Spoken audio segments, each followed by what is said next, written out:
Hello everyone, तपाईहरुलाई स्वागत छ मेरो फेसबुक पेजमा।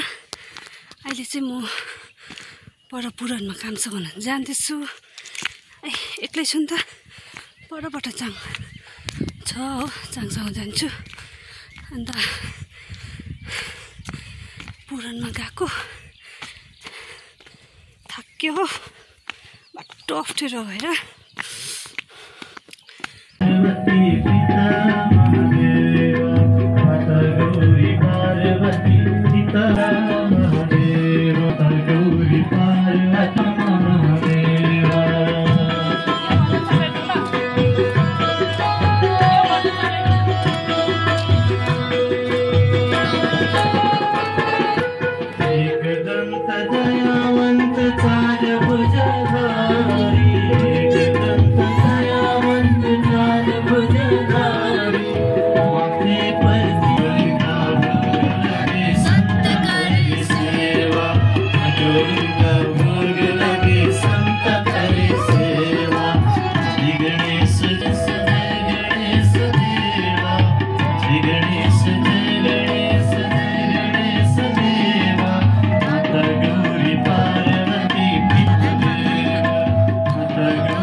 यहाँ चाहिँ खाजा भुजा डाइनिङ हो, यस्तो मजाले सजाएको छ।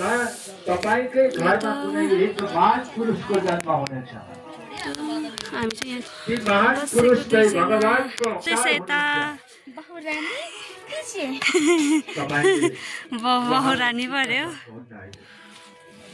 अब बहुरानीहरुले स्याहार्नु होला नि त। कसरी भन्दाखेरि गरे न 9 नम्बर देखेर होला। जसले पुराण लेख्नु भयो उहाँले पनि नारायणजीले लेख्नु भयो। मेरै बुढी हो भनेर के बा? जसले लेख्नु भयो, जसले तयारी गर्नु भयो शास्त्र। फेरि कथा भएको भन्दा भन्दै यसो हेरेको त्यतिखेर पितामाताले मुख पाएकी रहेछिन्, हाई गरिरहेकी रहेछ। यतिकै बडा सत्य गएर भित्र प्रवेश गर्यो। भित्र प्रवेश गर्यो, गएको अब हेरेर चाहिँ लाइक र कमेन्ट चाहिँ नगर्नु नि। हाल्छ नि तर्से मात्रै कस्तो तर्से चकचक गर्नु हुँदैछ के यहाँ अब चाहिँ हामी दुईजना फर्केको सबै सकेर बाई बाई। आउने डान्स गर्नु गुत्रुक गुत्रुक गुत्रुक डान्स भन्छ नि त्यसलाई, आनन्द भजनमा। ए भजनमा आनन्द लिनु। आनन्द लिन आउने। म चाहिँ आउँदिनँ, मलाई टाढो पर्छ हो।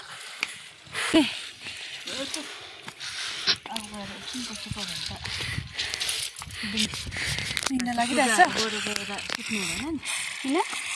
तर अहिले त पुरान हो, पूजाहरू गरेर मन्दिर गएर सुत्नु हुँदैन नि। किन? त्यस्तो कहिले चिता कुरा पुग्दैन अरे, सपनामा जान्छ। कहिले सुत्नु त अन्त? दिउँसो जब बिहान पूजा गरेर आएर घरमा आएर कसै अब केही कामहरू सुत्छ नि, त्यस्तो चाहिँ नगार्नु गरे।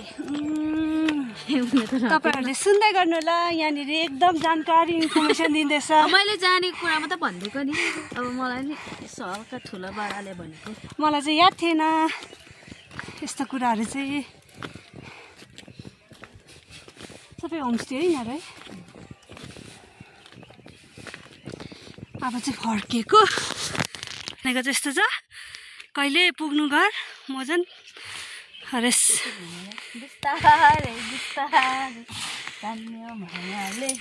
यहाँ चाहिँ सबै होमस्टे बनिँदैछ।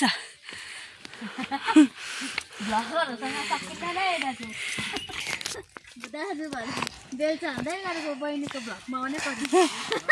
यहाँ आउने रहेछ नि।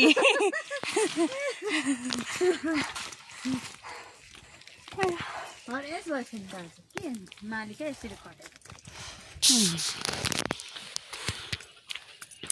थाक्यो।